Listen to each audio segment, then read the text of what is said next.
Le 28 mars 2024, l'Assemblée nationale a adopté une proposition de loi visant une forme de discrimination. Laquelle? Discrimination par rapport aux hommes et aux femmes ou... C'est lié aux deux. Discrimination sexuelle, non. Discrimination à l'embauche, oui. C'est pas par rapport au genre. Non, ça n'a rien à voir avec le genre. Le king shame, non. Le fait que les enfants ne peuvent plus travailler, non. Sinon, vraiment, je pense qu'on en aurait entendu parler partout. Oui.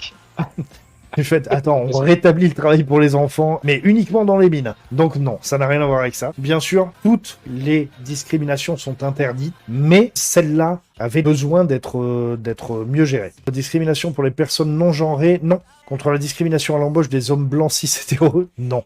Il y en a pas trop.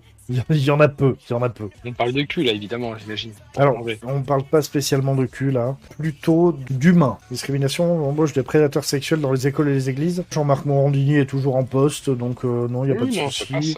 Ouais, non, en France, ces gens-là sont pas trop inquiétés, il n'y a pas de problème. Le moment qu'ils sont blancs, tout va bien en tout cas. Oui, voilà.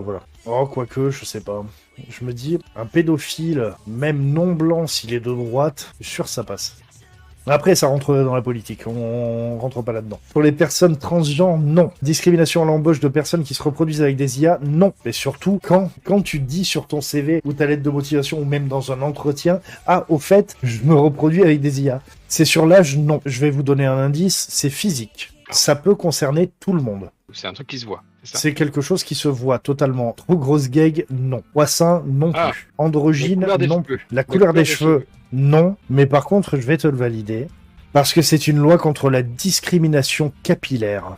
La coupe, la couleur, la longueur et la texture des cheveux ne pourront désormais plus être un motif de discrimination au travail. Précision donc, toute forme de discrimination est illégale, mais dans les faits, celle-ci est trop compliquée à prouver, et cette loi vise à rendre la défense des personnes discriminées plus simple. Très souvent, bien sûr, c'est sous-entendu, évidemment, un problème racial, un problème religieux, etc. Puisque capillaire, ça parle des cheveux, mais ça parle aussi de la barbe. Et donc, ça a pour but de ne plus discriminer qui que ce soit sur des dénominations capillaires. De pouvoir aller travailler les cheveux. Je commence à avoir un petit peu d'alopécie, là. Écoute, je suis à fond derrière ça. Pas de problème. Exactement.